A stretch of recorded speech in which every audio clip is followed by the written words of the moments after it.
Hello बच्चों, जय हिंद।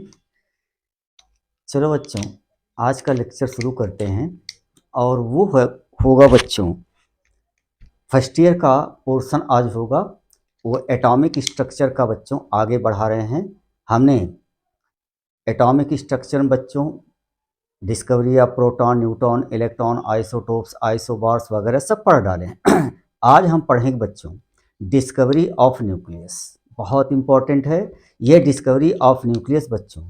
ध्यान रहे, डिस्कवरी ऑफ न्यूक्लियस बच्चों 1911 1911 में बच्चों रदरफोर्ड द्वारा की गई और उन्होंने एक एक्सपेरिमेंट किया जिसे हम कहते हैं बच्चों अल्फा स्कैटरिंग एक्सपेरिमेंट, अल्फा प्रकीर्णन प्रयोग।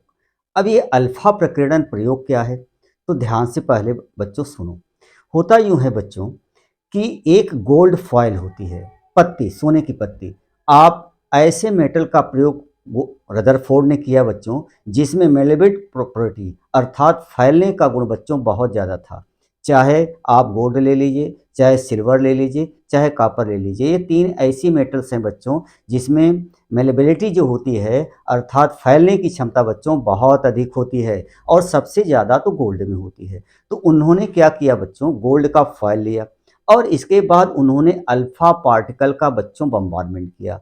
तो अल्फा पार्टिकल क्या होते हैं, हीलियम के न्यूक्लियस होते हैं बच्चों, जो दो प्रोटॉन और दो न्यूट्रॉन का बना होता है। न्यूट्रॉन सभी बच्चों को पता है न्यूट्रल पार्टिकल होते हैं, प्रोटॉन है one positive charge, alpha particle have two proton so that it have two positive charge.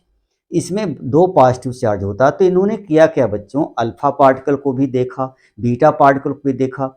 तो जब उन्होंने बीटा पार्टिकल डाला तो बाहर निकल कुछ नहीं रहा था, अल्फा पार्टिकल बच्चों सफल हुआ, इसीलिए अल्फा पार्टिकल का प्रयोग किया गया। अब इसमें ये क्या कहता है कि जब हम बच्चों गोल्ड की फॉयल, सोने की पतली चादर पर बच्चों और इन्होंने क्या किया, अल्फा पार्टिकल का बच्चों बम्बार्डमेंट किया। अल्फा पार्टिकल कहाँ से आते हैं बच्चों, रेडियो एक्टिव इमिशन से। जैसे इन्होंने लिया है बच्चों प्लूटोनियम, तो प्लूटोनियम को उन्होंने ले लिया या पोलोनियम ले लिया बच्चों, कोई भी रेडियो एक्टिव केमिकल आप ले सकते हैं।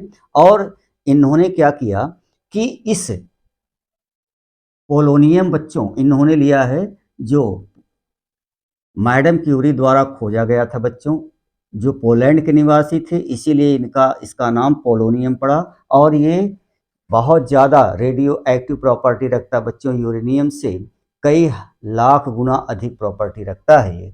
अब इसमें इन्होंने क्या किया कि एक लेड बॉक्स रख दिया। लेड की प्रॉपर्टी होती है बच्चों, ये रेडियो एक्टिव रेस अर्थात अल्फा बीटा को एब्जॉर्ब कर लेती हैं, ठीक है। इसीलिए इन्होंने इससे अल्फा पार्टिकल को इन्होंने बच्चों दान दिया। ये अल्फा पार्टिकल है और इन्होंने लेड की स्लिप लगा दी कि इधर उधर के अल्फा पार्टिकल कम से कम जाएं। तो एक पतली सी नैरो स्लिप द्वारा इन्होंने गुजारा और उन्होंने बच्चों लगभग 200 अल्फा सॉरी बच्चों 2000 20,000 अल्फा पार्टिकल को इन्होंने सोने की पतली चादर पर अर्थात गोल्ड फॉयल पर बम्बार्डमेंट किया और इसके चारों तरफ बच्चों जिंक सल्फाइड की मोबाइल स्क्रीन लगाई जो कि रोटेट कर सकती है। तो इन्होंने जहां अल्फा, अब इसका प्रॉपर्टी क्या होती है बच्चों, जिंक सल्फाइड पर जब अल्फा पार्टिकल पहुंचते हैं बच्चों तो वहां पर चमक उत्पन्न होती है, इन्फ्लोरेंसेस उत्पन्न होती है। तो इन्होंने क्या किया कि जब इधर से अल्फा पार्टिकल डाला बच्चों, और इसमें चूंकि सभी बच्चे जानते हैं गोल्ड में बच्चों एटम भी होते हैं, तो इस प्रकार से गोल्ड के एटम होंगे बच्चों। तो कुछ 90% से ज़्यादा बच्चों अल्फा पार्टिकल इसको भेद करके बाहर निकल गए और इस स्क्रीन पर चमके।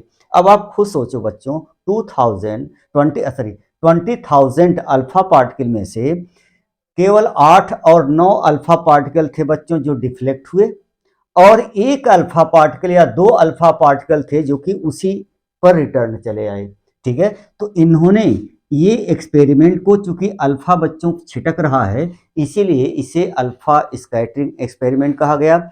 इससे इन्होंने कई कंक्लूजन निकाले बच्चों।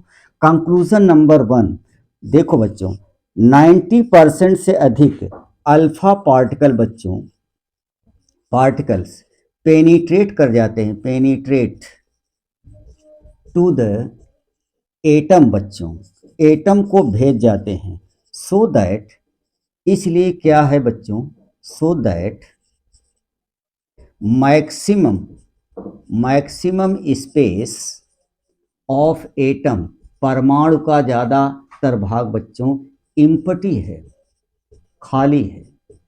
क्या है, खाली है। चूंकि खाली है बच्चों तभी तो भेद करके जा रहे हैं। और उन्होंने क्या निकाला, some alpha particle deflect to the some angle.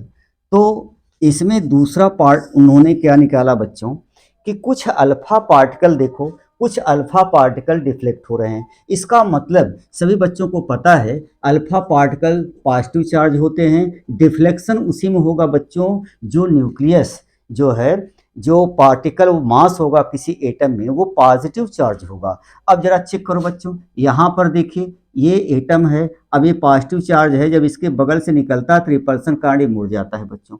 अगर इंड टू इंड न्यूक्लियस से बच्चों इस मास बॉडी से कोलिजन होता है तो उसी दिशा में लौट आता है। इसकी संख्या केवल 1 और 2, तो मतलब 20,000 में से केवल 1 और 2 बच्चों रिटर्न हुए और 8 से 9 डिफ्लेक्ट हो गए। बाकी सबके सब स्क्रीन पर जाकर के बच्चों चमक उत्पन्न किए। तो सम अल्फा पार्टिकल बच्चों यहाँ से डिफ्लेक्ट हो रहे हैं। तो सम अल्फा पार्टिकल्स डिफ्लेक्ट हो जाते हैं बच्चों, deflect, so that a rigid dense positive mass present है बच्चों, present at the centre of nucleus के सेंटर ऑफ एटम बच्चों, centre of atom, that is called nucleus बच्चों। उसी को क्या कह दिया गया, न्यूक्लियस बच्चों। ठीक है, तो इसलिए इन्होंने 2 कंक्लूजन अपने से निकाला बच्चों। तो अल्फा स्कैटरिंग एक्सपेरिमेंट क्या है, रदरफोर्ड ने अल्फा पार्टिकल पर जिंक सल्फाइड के प्लेट पर बच्चों मोबाइल और किस पर, गोल्ड प्लेट पर, गोल्ड की पतली चादर पर बम्बार्डमेंट किया और उन्होंने 3 कंक्लूजन देखा। Maximum number of alpha particle penetrate the atom and fluoresces at the zinc sulphide plate so that maximum space of atom becomes empty बच्चों। दूसरा उन्होंने क्या निकाला, some alpha particle bend their path so that a positive rigid material present at the centre of atom that is called nucleus. तो इन्होंने बच्चों अपने इस अल्फा प्रकीर्णन प्रयोग से 2 कंक्लूजन निकाला, 2 निष्कर्ष निकाला। पहला कि ज़्यादा से ज़्यादा अल्फा पार्टिकल बच्चों इस गोल्ड सीट को भेद करके जिंक सल्फाइड पर चमक उत्पन्न कर रहे हैं, जिससे सिद्ध होता है बच्चों ज़्यादा से ज़्यादा एरिया जो एटम का है वो खाली है। दूसरा उन्होंने क्या निकाला, कुछ अल्फा पार्टिकल बच्चों अपने मार्ग से मुड़ जाते हैं और 1-2 लौट आते हैं 20,000 में से। इसका मतलब कि एक एटम में एक ऐसा मास है बच्चों जो सेंटर में है और उसको बहुत ही रिजिड है, उसको अल्फा पार्टिकल भेद नहीं पाता। और रिटर्न करने का, बेंड करने का मतलब वो अल्फा पार्टिकल के अकॉर्डिंग टू चार्ज है बच्चों, अर्थात अल्फा पार्टिकल पॉजिटिव चार्ज होते हैं तो ये भी पॉजिटिव चार्ज है। और उसी को बाद में क्या कह दिया गया बच्चों, न्यूक्लियस। अब न्यूक्लियस की जो बाद में इसका डायमीटर नापा गया बच्चों तो 1 फर्मी 10⁻13 सेंटीमीटर या 10⁻15 मीटर या 1 फर्मी के परास में था। और एटम का जो होता है 10⁻8, यहाँ पर लिखा है बच्चों 10⁻8 सेंटीमीटर या 1 अंगस्ट्राम या 10⁻10 मीटर एटम की रेडियस होती है। न्यूक्लियस की रेडियस 10⁻13 सेंटीमीटर के रेंज में होती है बच्चों। अब इससे उन्होंने कई चीज निकाले।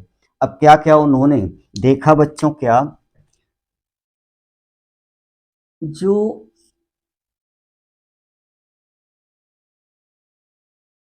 वॉल्यूम होता है बच्चों, volume of radius, volume of nucleus का हम कैलकुलेशन कर रहे हैं बच्चों। अब न्यूक्लियस की वॉल्यूम कैसे निकालते हैं, तो ध्यान दें बच्चों, अगर हम वॉल्यूम एटम का VA से लिखें तो 4/3 पाई r³ होता है बच्चों। अब यहाँ पर r हम A लिख दे रहे हैं बच्चों, क्योंकि हमने इस एटम की रेडियस ये लिया है बच्चों। और न्यूक्लियस की रेडियस हमने आपका लिखा है बच्चों, वॉल्यूम अगर निकालो V N is equal to 4/3 pi r n³ बच्चों। अगर इसका हम रिलेशन निकालते हैं तो ये कट जाएगा बच्चों, आपका आएगा आर ए का क्यूब बच्चों अपॉन r n³ और सब की वैल्यू रखते हैं तो 10⁻⁻10 मीटर है बच्चों, अपॉन इसका क्यूब अपॉन 10⁻⁻15 का बच्चों क्यूब, तो ये आएगा आपका 10⁻⁻30 अपॉन 10⁻⁻45। जब ऊपर जाएगा बच्चों तो ये 10⁻15 टाइम्स ज़्यादा है बच्चों। अर्थात एटम का वॉल्यूम जो होता है बच्चों 10⁻15 गुना ज़्यादा होता है। अब आप इसका डेंसिटी भी निकाल सकते हैं बच्चों। डेंसिटी ऑफ न्यूक्लियस बच्चों, न्यूक्लियस की डेंसिटी भी लगभग बच्चों 10⁻12 टाइम्स ज़्यादा होती है डेंसिटी ऑफ किसका बच्चों, एटम। अर्थात जो न्यूक्लियस की डेंसिटी होती है बच्चों 10⁻12 गुना ज़्यादा होती है, लगभग 10⁻12 से 10⁻15। तो जो बच्चों आपने रेडियस में देखा होगा, ठीक है, वॉल्यूम में, वही इसका किसमें होता है बच्चों, डेंसिटी में भी होता है। तो अगर मैं आपसे पूछूं बच्चों डेंसिटी ऑफ न्यूक्लियस कितना ज़्यादा होता है, 10⁻12 गुना लगभग बच्चों। और इसका रेडियस वॉल्यूम का अगर हम रेशियो निकालते हैं बच्चों तो एटम का जो वॉल्यूम होता है न्यूक्लियस के वॉल्यूम की अपेक्षाकृत 10⁻15 गुना अधिक होता है बच्चों। इसका मतलब ये इतना ज़्यादा डेंस्ड है बच्चों, तो सारे के सारे मास ऑफ एटम, ठीक है, ये इसी में पाए जाते हैं बच्चों। तो ये तो स्कैटरिंग रही बच्चों, एक्सपेरिमेंट। नेक्स्ट लेक्चर में रदरफोर्ड का एटॉमिक मॉडल, अब एटॉमिक मॉडल पढ़ना है बच्चों जिसे प्लेनेटरी मॉडल उन्होंने दिया था और क्या होता है। आज तो मैंने केवल देखा बच्चों अल्फा स्कैटरिंग एक्सपेरिमेंट, जिसको हम कहते हैं न्यूक्लियस ऑफ एटम, और ये बच्चों 1911 में रदरफोर्ड द्वारा दी गई थी। तो इससे क्वेश्चन क्या बनते हैं बच्चों, रदरफोर्ड, पहली बात तो न्यूक्लियस की डिस्कवरी कौन किया बच्चों, रदरफोर्ड ने। दूसरी बात किस एक्सपेरिमेंट किया, तो अल्फा स्कैटरिंग एक्सपेरिमेंट से 1911 में बच्चों। इन्होंने किस मेटल पर अल्फा कणों का बम्बार्डमेंट किया था, गोल्ड पर, जो कि बच्चों लगभग 10.0004 सेंटीमीटर थिक थी बच्चों, ठीक है। उन्होंने गोल्ड का फॉयल क्यों लिया, क्योंकि गोल्ड बच्चों उसमें डक्टाइल मेलेबिलिटी जो होती है, तन्यता का गुण या फैलने का गुण सबसे अधिक होता है। सबसे पतली चादर इसी की बनाई जा सकती है। इसके चारों ओर इन्होंने क्या किया बच्चों, जिंक सल्फाइड की प्लेट लगा दिया और अल्फा पार्टिकल का बम्बार्डमेंट किया। इन्होंने पाया बच्चों 20,000 अल्फा पार्टिकल में से केवल 8 से 9 अल्फा पार्टिकल जो थे बेंड कर दिए, 1 से 2 अल्फा पार्टिकल रिटर्न आए, बाकी सब उसको भेद करके आगे बढ़े। इन्होंने 2 निष्कर्ष निकाला, ज़्यादातर एरिया बच्चों एटम का खाली है, चूंकि अल्फा पार्टिकल भेद रहे हैं, कुछ भटक जा रहे हैं, कुछ रिटर्न आ रहे हैं। इसका मतलब कि एटम में बच्चों एक पॉजिटिव प्रेजेंट मटेरियल है जिसे को न्यूक्लियस कहा गया बच्चों। और न्यूक्लियस में इलेक्ट्रॉन को छोड़ करके सारे फंडामेंटल पार्टिकल पाए जाते हैं, जिसमें प्रोटॉन और न्यूट्रॉन बच्चों उपस्थित होते हैं। स्टेबल फंडामेंटल पार्टिकल के रूप में न्यूक्लियस में पाए जाने वाला न्यूट्रॉन न्यूट्रल होता है, प्रोटॉन पॉजिटिव चार्ज होते हैं, अतः वह पॉजिटिव चार्ज था बच्चों। अब इसका जिक्र हम रदरफोर्ड के एटॉमिक मॉडल में करेंगे बच्चों, लेकिन आज की मुलाकात बच्चों यहीं तक। जय हिंद।